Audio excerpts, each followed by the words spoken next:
Hello, friends. Shalom.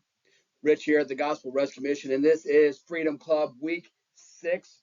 We worked all the way through the Old Testament, and we got into the New Testament. Last video, we talked about uh, the building your life on a solid foundation. This week, we're going to move forward to another great story of Jesus interacting with people of the world. And this story comes from John chapter 5. And there's this man who's been sitting at the pool of Bethesda many, many years. He sits out there waiting, hoping, expecting that if he got in the water in the right moment, he would be healed. Basically, think of this as a waiting room. The entire pool is full of people with different disabilities and illnesses and challenges with their life. Some of them might be physical, some of them mental, but it's like a waiting room in the hospital. And Jesus shows up and he interacts with this man and he says to him, "Do you want to get well?" Now, for those who are trapped in addiction, those who are worshiping at the idol of addiction, who are trapped there, if we ask them that question, there are those in our community who would say, "You can't get well. You're got an illness that's always going to be there. You're once an addict, always an addict." That's the mindset of a lot of people. But Jesus did not come to simply band-aid over, to simply have you change some behaviors. He came to heal you and set you free. And that's what this man is being confronted with. This man all of a sudden realizes, I've been waiting here in the waiting room. Imagine if a doctor came to you in the waiting room and says, "Do you want to get well? Do you want to do what I am going to direct you to do?" And you said no. This man doesn't even say no. He just basically starts to make excuses.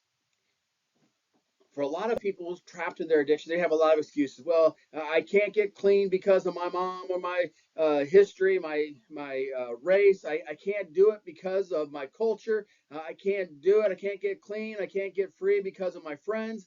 I can't get free because of my job, where I live, the school district, whatever it is. They have a boatload of excuses, and that's what this man has. His excuses. Well, nobody's gonna help me. Nobody can do this. I've been here all these years, and nobody cares.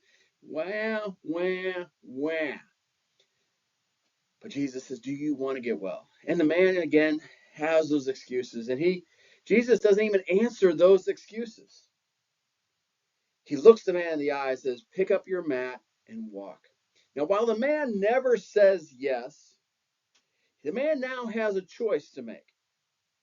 A lot of the people I work with in their addiction, I would ask them if they would want to get well, and they would say, "Yes, of course. Why would I want to struggle with these addictions that are ruining my life? These addictions that are ruining my relationships. These addictions that cause me to live in places not meant for human habitation. That causes me to flop in somebody's house. That I have to go and get water out of the gutters in order to flush the toilets. I'm living in a house that is not supposed to even have anybody in it. How am I supposed to change all that? I don't want that." But they say these words, but I want to tell you that talk is cheap. See, this man says he wants to get well. He has all these excuses, all these reasons, but really he is saying, "I don't know. I don't know if I can adjust my life, because once I'm free of this addiction, all of a sudden I might have to go to work. I might have to go make things right with people I broke relationship with. I might have to change in my life, and I don't know if I want all that. I like to sit here and wallow in my own vomit. I like to wallow in my own feces and other excrements." That sounds a little harsh. I get that. But that is what a lot of folks say. I like having no real trusting relationships, that I have nobody that I can trust. They actually would never say those words, but they want to be free. They're going to have to change. They're going to have to take action. All this man has to do is take up his mat and walk.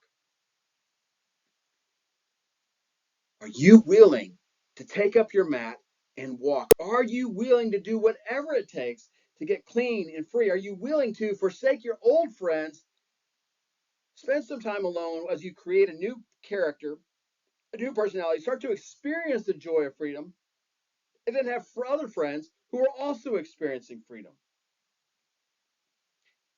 Talk is cheap. So the question for today's lesson is this. Very simple lesson. Can you fathom a better life? Can you imagine what a better life would look like with stable relationships, stable housing, a refrigerator with some food in it, a bank account with a little bit of money in it, so that way when you have to take a day off work, you have some money to pay the rent the next month? Are you willing to do whatever it takes to experience that life? If you are, then you're going to have to take some actions.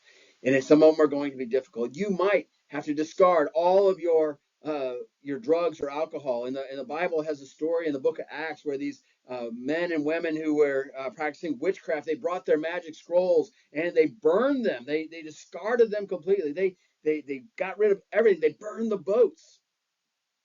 And if you want to experience freedom, it's going to take action. It's going to take you saying, old friends, I need to separate from you for a while. It's going to take you saying, I'm going to get rid of my tobacco. I'm going to get rid of the opportunity to buy tobacco. I'm not going to go to stores that have the tobacco easily there for me. I'm going to go only shop at other places, or I might have other people do the shopping for me if that's needed. Whatever our addiction to choice is, that we're going to build a boundary around it, a wall around it. And then we're going to start doing some things to help ourselves get healthy. So if you've been using any kind of substance abuse specifically, you have done damage to your body and your mind.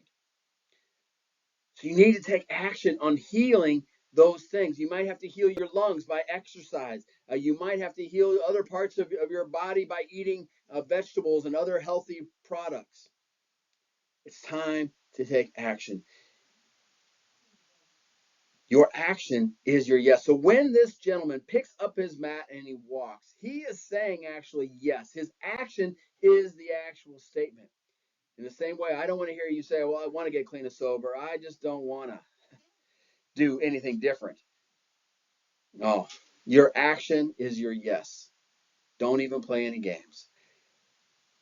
Let your actions speak. Then be clean for a day, then 2 days, then a week, then a month, and then 6 months. And then eventually you get to where I'm at now with about 30 years. Life is great when you take this step toward freedom.